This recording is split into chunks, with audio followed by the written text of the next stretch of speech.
ফাগুন মাসে কাঁচা বাসে গুনগুনিয়ে ভ্রমরাসে প্রেমের লাগি বুকটা করে আ আ দুষ্টু কোকিল ডাকে রে কুকু কুকু কু। আরে শেফা, দাঁড়া দাঁড়া, মনে কি রং লেগেছে নাকি? গান গাইতে গাইতে কোথায় যাচ্ছিস তোরা দুজন? ভালোই তো দেখছি গান গাইছিস, তো এত রং কোত্থেকে আসে তোর? আবার দুজনের হাতে দেখছি দাও আছে। আরে বাঘিনী মামি, আমাদের জমিতে যে আখ হয়েছে গো, অনেক বড় বড় আখ হয়েছে গো। এবার আখ বিক্রি করে কোটিপতি হয়ে যাব।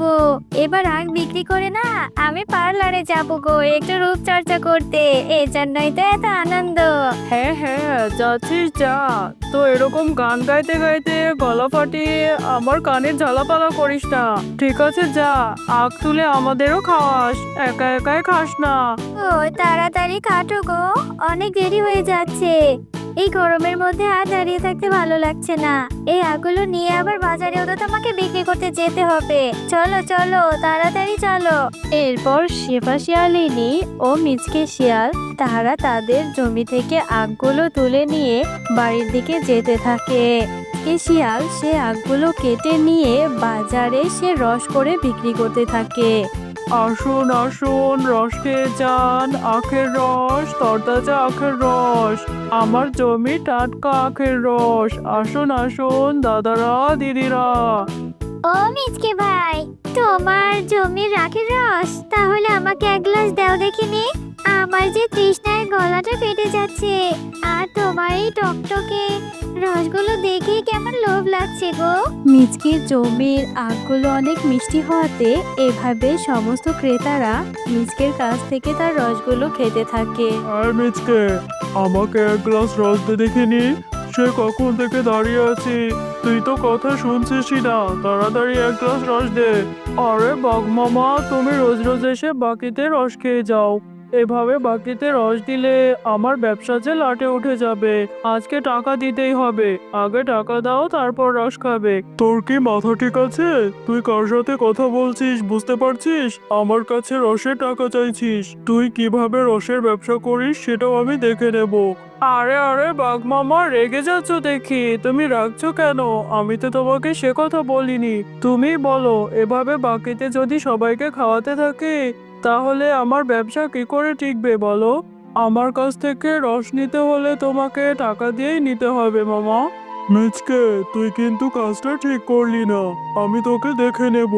তোর জমির আখ কি করে তুই বাজারে এনে বিক্রি করিস সেটাও দেখে নেব। আরে আরে মামা, দাঁড়াও দাঁড়াও, রস খাবে না? খেয়ে যাও রস। হ্যাঁ গো, শুনছো? ওই মিচকে আর শেফা তো ওদের জমিতে অনেক আখ ফলিয়েছে। আমি যে আখ খেতে কি পছন্দ করি, আমি বললাম যে আমাদের কিছু আখ দিয়ে যাস, ওরা কোনো পাত্তাই দিল না। তুমি আমার জন্য কিছু বাজার থেকে আখ নিয়ে এসো তো। হ্যাঁ গিন্নি, আখ যে আমারও খুব পছন্দ। আজকে মিচকে আমার সাথে যে বাজে ব্যবহারটা করলো আমি সারা জীবন মনে রাখবো। ভাবছি মিচকেকে কি করে যে একটা উচিত শিক্ষা দেওয়া যায় যাতে ও আর এরকম না করতে পারে। হ্যাঁ গো, তুমি ঠিকই বলেছো, জমিতে একটু ভালো ফসল হয়েছে বলে দুজনের খুব ভাব বেড়েছে। আমি বলি কি, আমরা আজকে রাতে গিয়ে ওদের জমির সমস্ত আখ চুরি করে নিয়ে আসবো, এরপর মন ভরে আখও খেতে পারবো, আর বাকি আখগুলো বাজারে বিক্রি করে মোটা অঙ্কের টাকাও পাবো। হ্যাঁ বউ, বুদ্ধিটা কিন্তু তুমি ভালোই দিয়েছো, তোমার বুদ্ধির জবাব নেই, এই জন্যই তো আমি তোমার বুদ্ধিতে চলি। পর রাত্রেবেলা বাঘ এবং বাঘিনী তারা দুজনে মিচকে ও শেফার জমিতে আখ চুরি করতে যায়। ওগো, তাড়াতাড়ি করো গো, আমার কিন্তু খুব ভয় ভয় লাগছে। একে তো অন্ধকার রাত, তারপর কেউ দেখে ফেলে মান সম্মান যাবে। তুমি কি একদিনেই সব আখ নিবে নাকি? কালকেও আবার আসবো, চলো যাই। এরপর অন্ধকার রাতে বাঘ এবং বাঘিনী আখ চুরি করে নিয়ে বাড়িতে চলে যায়। আর বাড়িতে গিয়ে বাঘ এবং বাঘিনী মিচকে জমির সেই আখগুলো কেটে তারা খেতে শুরু করে দেয়। পরের দিন সকালবেলা মিচকে শিয়াল ও শেফা শিয়ালিনী যখন তাদের আখের জমিতে যায়, গিয়ে দেখে তাদের জমির আখগুলো কে যেন কেটে নিয়ে গেছে। ওগো, আমাদের এত বড় সর্বনাশ কে করলো গো? আমাদের জমির আখগুলো কে যেন কেটে নিয়ে গেছে। এখন আমাদের কি হবে? এত কষ্টের ফসল, কত টাকা খরচ করেছি আখগুলোর পিছনে।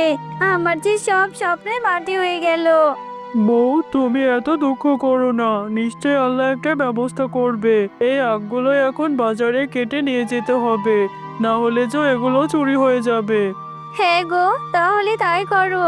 বাকি আখগুলো তুমি বাজারে নিয়ে বিক্রি করো, আর এই আখের গোড়াগুলো অন্য কোথাও রোপণ করার ব্যবস্থা করতে হবে।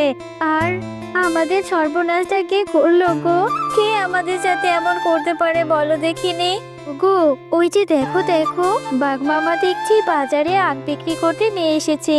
ওই আখগুলো একদম আমাদের জমির আখের মতো না? তাহলে কি বাঘ মামাই আমাদের জমির আখগুলো চুরি করে নিয়ে এসেছে?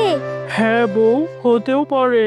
কালকে যে বাঘ মামার সাথে আমার কথা কাটাকাটি হয়েছিল, আমি এই বাগেতে বাঘ মামাকে রস খাওয়াইনি বলে বাঘ মামা এভাবে আমার জমির ফসল চুরি করবে। হ্যাঁ গো, আমিও তো সেটাই ভাবছি। আমি গিয়ে বাঘ মামাকে জিজ্ঞাসা করে দেখি।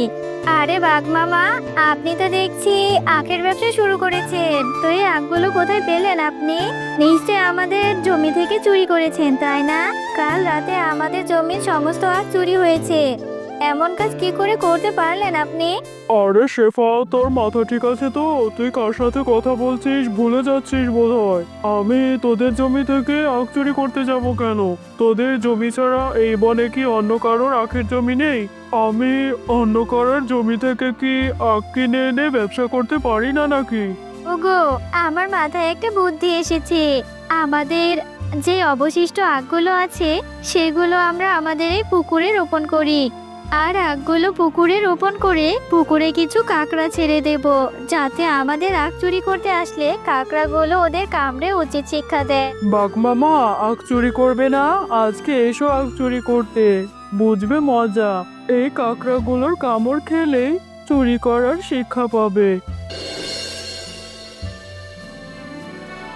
এরপর রাত্রেবেলা বাঘ এবং বাঘিনী মিচকের পুকুরের আখগুলো চুরি করতে আসে। কিছুক্ষণ পরেই তাদের দুজনকে পুকুরে থাকা কাঁকড়াগুলো কামড়াতে থাকে।